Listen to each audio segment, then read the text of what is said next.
Hi, this is Kim from everythingetsy.com. Welcome to setting up a WordPress blog on your own domain.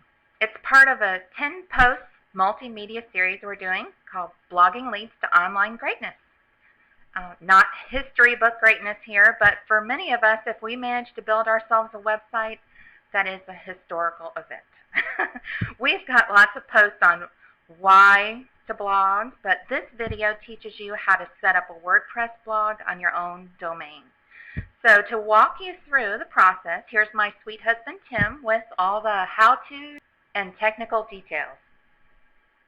Okay, here we go. I've thought through this a little bit and how we're going to do this video because there's a lot to cover, and I don't want to put anybody to sleep with getting into too much detail, but at the same time, I know that some of you won't have a clue what I'm talking about or what I'm doing, and you need somebody to show you how to do this in a way that you can understand. And so I think what I'm going to try and do, I may do 2 videos, or maybe I'll run through it fast and then pause it and then go back and kind of add to the end of the video with a little more detail on each part, something like that. But the first thing I'm going to do, don't be disheartened if you don't know what I'm doing and I lose you, because I'm going to go back through it somehow. So I'll explain that. I'll either add something to the end of the video or we'll put it in the post. And the way you can always find this post is just go to everythingetsy.com, and then right under the top ad, you'll see search here. There's a search box right next to Kim's picture. Type in "blogging leads to online greatness," and you'll probably get. You'll definitely see a bunch of posts. One of them is going to be this very first post with that exact title, and the link, the September 19th. Here, if you click on the link that will be there once the post is published, then you'll find the post with this video, and there'll be information there. And if I've done more videos or however we end up doing this, you'll be able to find it all right there. So we'll see what happens, but let's just go through this quickly. What we're talking about is how to set up a WordPress blog on your own domain, and I want to show you how easy it is. And so I'm going to go through it already understanding what I'm doing. So the first thing I want to do is pick a domain name. So I'll go to someplace like GoDaddy.com because they have a cool tool, and I'll pick a domain name. So they've got this bulk search. I don't know if you saw what I just did. When you first come to GoDaddy.com, you see this GoDaddy page, and then but right here they have bulk search. Right at the top, there's this little tab. You go to bulk search, and then you can put in a bunch of names. So you're trying to find something that either is going to be the name of your shop, or something that goes with the name of your shop that you want to use for your blog, or something catchy, something that you like for your blog. Things that are easy to remember are obviously good. Remember that you can use a hyphen. If you wanted to use, Kim's blog, and kimsblog.com wasn't available, you might try Kim's hyphen blog. Whether or not that's easy for people to remember is a different question, but you can use hyphens. That's the bottom line. So you pick, you put in a bunch of things here till you find a domain that you think will work for you, and you know that it's available. So if I put in, Kim's blog and Kim's hyphen blog, and I could do however many, just one on each line, just do a whole bunch of them, and then hit search, and it'll tell you which ones of those are available and which ones aren't. So Kim's hyphen blog, as I suspected, kimsblog.com is not available, but Kim's hyphen blog.com is available. So okay, so I know that's available. So then I'm going to go, let's just say we're doing this on Bluehost. So then I'm going to go to Bluehost, and the home page of Bluehost is here. It looks like this. And Bluehost is a good deal. They're a great hosting provider. They're who we've had for a long time. And we've also used HostGator, and we also have our own hosting. So we've got a number of different hosting things that we do. But one of the great options is Bluehost, and we recommend it highly. You get a free domain. It works great. So let's just assume for the purposes of this video that that's what you're doing. If you want to see our thoughts on all of those different resources, we have a page at everythingetsy.com/resources, and it's not completely filled out yet. I'm working on it, but it's there, and it will be done by the time this video is published. So let's just pretend this is all beautiful and done. everythingetsy.com/resources, and it talks about all the different people we've used and what our thoughts and experience have been and what options we think are good. So, but going back to Bluehost, so let's say you decide this is what you're going to do, and you say, okay, sign up now.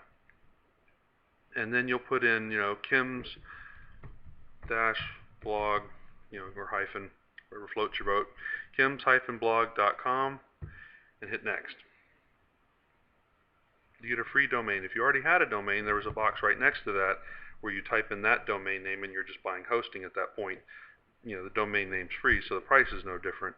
So anyway, so there you go, kims-blog.com, and and you would enter all your information here, and you go down here.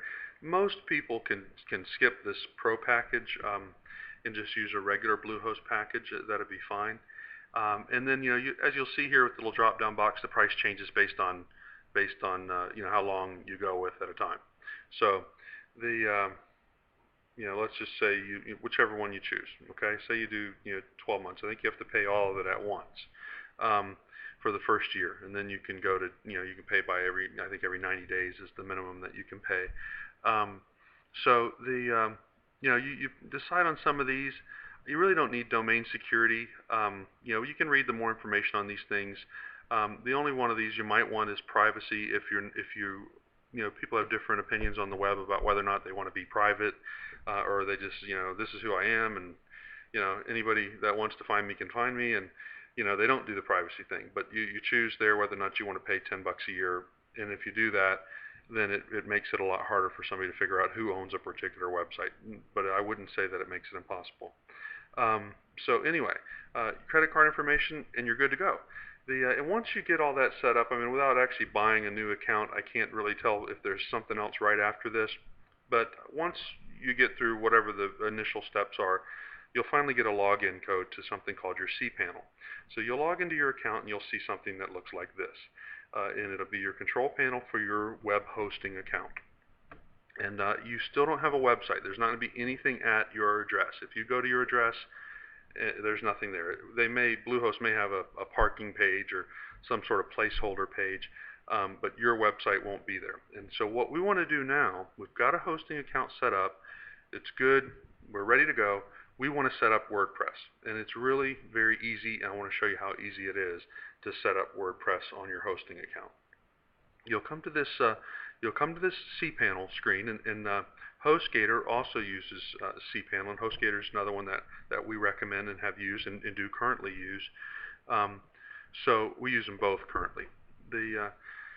So as you go, what you'll do is you come here and you just scroll down, and you'll get down here to Software and Services, and you'll see Simple Scripts.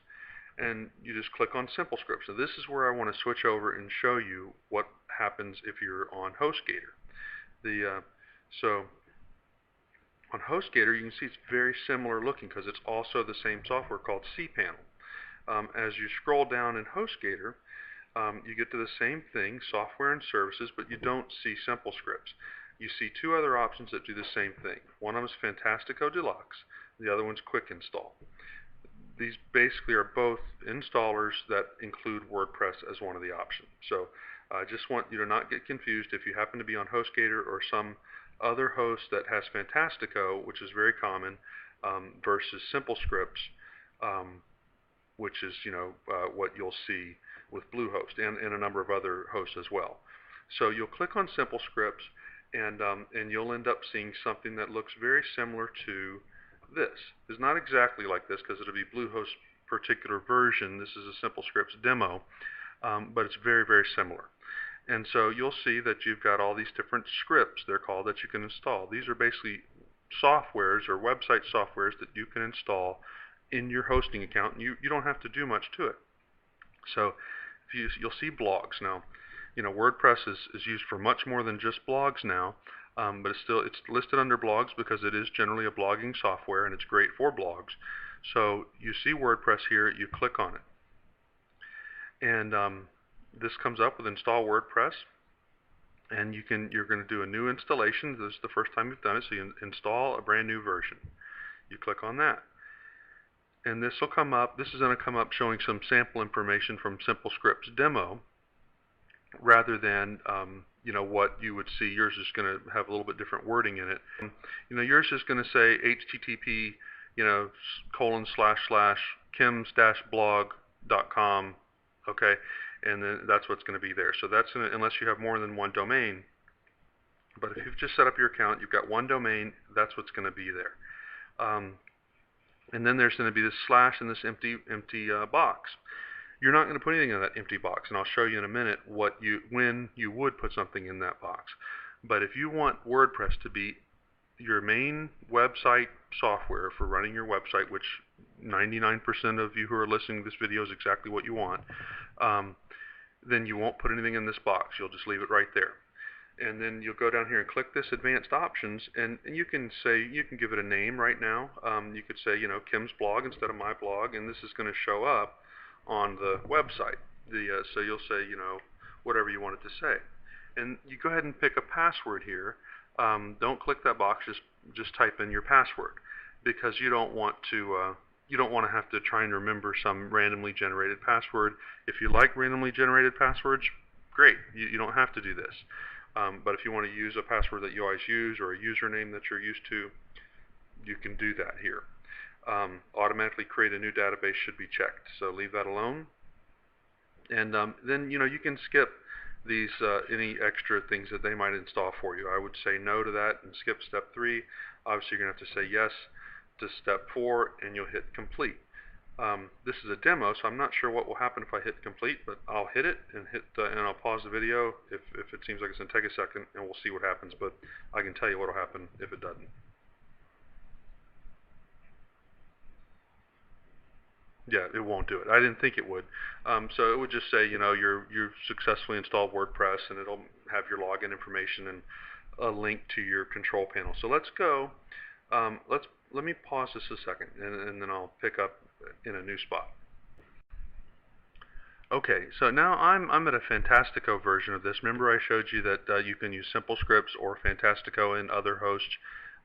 Since I'm doing this on a HostGator type installation, I'm using Fantastico, but I'm showing you an example of what happens after you hit install WordPress. So I'm putting this at crazytreemedia.com/example. So you remember when I said that there's this box that this slash is and said to leave it blank. If you wanted to put an additional WordPress installation on your website, so if you wanted to have kimsblog.com/shop and you wanted a different WordPress at shop versus at the main site, then you could have multiple installations of WordPress or some shopping cart software or some other type of content management system in different directories on your site. So in this case, I'm putting it at crazytreemedia.com/example. And so I've put in a username and password and just filled in some of that same information you saw in the Simple Scripts demo a second ago. And I'm going to actually install WordPress now if I haven't left this sit so long that it's logged me out. But I'm going to hit install WordPress.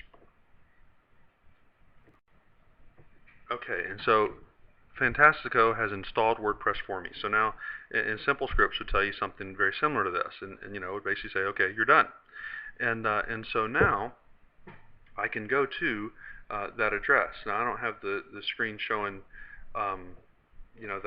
showing my whole browser bar, but I'm just typing in crazytreemedia.com/example and seeing what I have.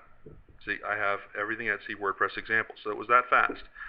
It's already done. Now, when you have a brand new domain you've just set up, you may have to wait a while. Sometimes there's a thing called propagation. Sometimes it happens really fast. Sometimes it can take a day for the thing to start working. So don't be distressed if it doesn't work right away. If you've gone through these steps, it will work. So now I have a WordPress blog on my site, and I can start working on that. So that's it. You've set up hosting and installed WordPress, and now you're ready to customize WordPress. Hi, this is Kim. I hope the video was helpful. To get hosting resources mentioned in the post, go to everythingetsy.com/resources. Thanks for joining us.